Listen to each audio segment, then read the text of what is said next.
अस्सलाम वालेकुम फ्रेंड्स, मैं हूं आपका होस्ट फजल। आप देख रहे हैं फोर्सेस एमसीक्यू फाउंडेशन।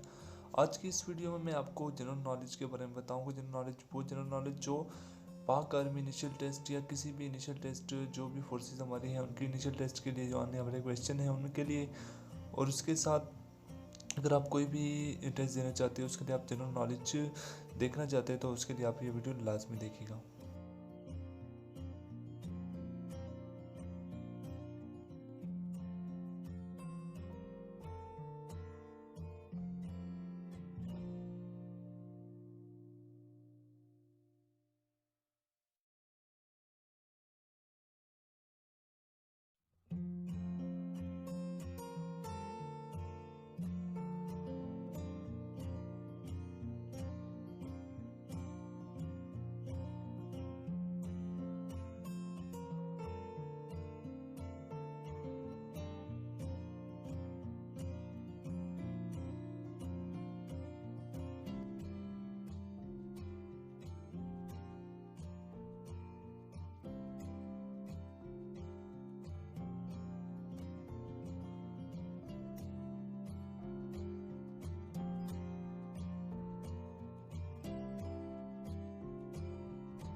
तो फिर मिलेंगे नेक्स्ट वीडियो में, तब तक के लिए अल्लाह हाफिज़।